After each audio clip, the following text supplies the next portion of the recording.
එසේනම් සමාජයක් සාමකාමී සහ සංවිධාත්මකව පවත්වාගෙන යාමට නීතිය වැදගත් වෙනවා. නීතිය කියන්නේ රාජ්‍ය විසින් ක්‍රියාවට නම් ලබන අයිතිවාසිකම් හා බැඳීම් පද්ධතිය.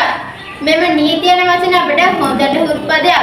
එම වචනේ සමග අපිට විවිධාකාරයේ චිත්‍රම වෙනවා. පොලිසිය අධිකරණය නීතිඥරු හිරගෙවල් පාර්ලිමේන්තු මාංශික දේවල් ඒට උදාහරණයි. සෑම සමාජයක්ම නීතියට අනුව පාලනය වෙනවා. නීතිය හා බැඳුණු අනෙක් සංකල්ප වන්නේ යුක්තියයි. යුක්තිය කියන්නේ සාධාරණ හැසිරීම හෝ සැලසුම් ක්‍රම ලෙස කෙටි විග්‍රහ කරන්න පුළුවන්.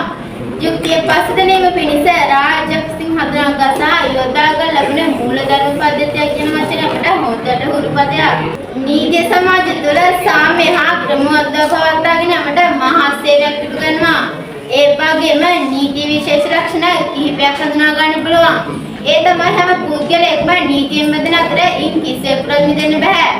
උදාහරණයක් විදිහට ශ්‍රී ලංකාවේ හැම මිනිස්සෙම ලංකාවේ නීතියට බැඳෙන්න ඕනේ. නීතිය පිළිවෙලවන්නේ පාර්ලිමේන්තුව මගින්. ඒ වගේම නීතිය හැමෝටම සමාන වෙනවා. ඒ වගේම නීතිය කොටස් දෙකකට වෙන් කරන්න පුළුවන්. ඒ තමයි අපරාධ නීතිය හා සිවිල් නීතිය. මීට අමතරව ආණ්ඩුක්‍රම ව්‍යවස්ථා නීතිය රටක පාලකයාට අදාළ ව්‍යවස්ථාදායක විධායකට හා අධිකරණයේ සංයුක්ත බලතල පිළිබඳ කාර්යභාරයක් වෙනවා. රටක නීති රීති ජනතාවගේ ආරක්ෂාව සඳහා සකස් කර දෙනවා. ඒ වගේම ආගමික නායකයන්ගේ ක්‍රියාකාරකම් වලින් මිනිසුන්ගේ හිතකර බලපෑම් ඇති වෙනවා. ඔව්ද නැද්ද? කෙසේ වෙතත් සමහර අවස්ථාවල නීතිය සහ ආගම අතර මතභේද ඇති වෙන්න පුළුවන්. සමාජයේ වෙනස්කම් සහ නව අවස්ථානුව නීති වෙනස් වෙන්න පුළුවන් නේද විද්‍යාවතුනි? නීතිය සකස් සිට ජනතාවගේ ආගමික හැඟීම් සහ සම්ප්‍රදාය සලකා ගැනීම ඉතාමත් වැදගත් වෙනවා. නීතිය ක්‍රියාත්මක කරන පොලිස් අධිකරණය සහ වෙනත් අදන සමාජ නීතිය රැකීමට මහත් සේවයක් ඉටු කරනවා. ආගමික ග්‍රන්ථවල ඇති ඉගැන්වීම් මිනිසුන්ගේ සමාජය සහ ආර්ථික සංවාදයට අහිතකර බලපෑම් ඇති කරනවා. ඔව්ද නැද්ද? මාත්‍රා මිනිසුන් බාධා කරද්දී දේනමත් ගන්න හැකියාව ගත්තේ නීතියටයි නේද? අපි සියලු දෙනාම නීතියට කරු කර ජීවත් වෙන්න ඕනේ. ඒ විට අපිට සාමකාමී සාධාරණ සහ යහපත් සමාජයක් ගොඩනගා ගන්න පුළුවන්. නේද විද්‍යාවතුනි?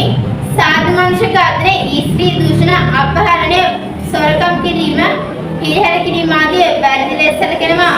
මිනී මැරීම කියන්නේ ආන්නාගේ ජීවිත නැතිවීමට හෝ සැලසුම් කරන ලද හෝ සිතාමතා සිදු කරන ලද වද හිංසාවකි. මේ බොහෝ විට පෞද්ගලික වෛරස ආර්ථික අරමුණු දේශපාලන හෝ ආචාරිකත්වයේ සිදු වෙනවා. සමාජයේ බොහෝ දෙනා ආගමන අනුකූල නොවන නිසා කේසය දාගන්න පදනම් කරගෙන සමාජය අපත් කරන්නේ. ඒ වගේම නීති විරෝධී වැඩ කියන්නේ රටේ නීති රීති වල පටහැනිව සිදු කරන ක්‍රියාවන් හෝ ව්‍යාපාරික කටයුතු වෙනවා. කාංකර නීතියේදී සැලකිලිමත් වන්නේ කාංකරෝ සහ සේවාජෝග අතර අසමාන කේවල් කිරීමේ බලය පිළිබඳවයි. කාංකර නීතිය කියන්නේ වැඩ කරන ජනතාවගේ හා ඔවුන්ගේ සංවිධානවල පරිපාලන නීති, නායක අයිතිවාසිකම් හා පූර්වගාමී වන සීමා කිරීම යනයි.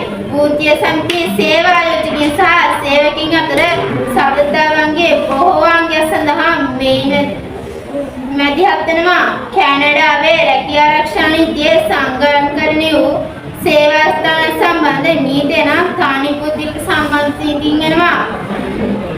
බොහෝ රටවල මෙවැනි වෙනස්කම් දක්නන්නේ නැහැ. කාංකර නීතියේ ප්‍රධාන වශයෙන් කාණ්ඩ දෙකකට දැක්විය හැකියි. පළමුව භූතිය සංගම් සේවා ආයෝජකයන් සහ සේවකයන්ගේ ත්‍රිපාක්ෂික සම්බන්ධ නීතිය. දෙවනුව සේවා සැපයීම සඳහා ගිවිසුම් ඇති කර ගන්නා කාම්කරුවන්ගේ සේවා ස්ථානයේ අයිතිවාසිකම් සම්බන්ධයෙන් ගොනු ලබනවා. පෙර අවස්ථාවලදී භූතිය සංගම් සේවා ස්ථානයේ සුබසාධන කටයුතු වල ආරක්ෂක වෙනවා. බොහෝ රටවල මෙවැනි තත්ත්වය බැහැර කිරීම සුජුම අධිකරණ වල තීන්දුව හරහා බලාපොරොත්තු කර හැකි ස්ථානික පුද්ගලික නායක අයිතිවාසිකම් ප්‍රදානය කර තිනවා. බහුවර්ගීක හා බහුවර්ග වශයෙන් පුද්ගලයන් ජීවත් වෙන රටවලදීද ආගමික නීති මූල ලෙස උපයෝගී කර ගන්නවා. අවසානයේදී අපිට කියන්න පුළුවන් නීතිය මිනිසුන්ගේ යහපත සඳහා ඇති එකම දේ බවයි.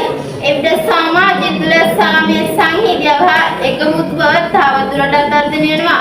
එසේනම් සමාජය යහපත් කර හැකි නීතිය පමණයි යන මග්ගමේ සභාගත සප්ත කරමින් මානි හෙඩවා වන්නම්.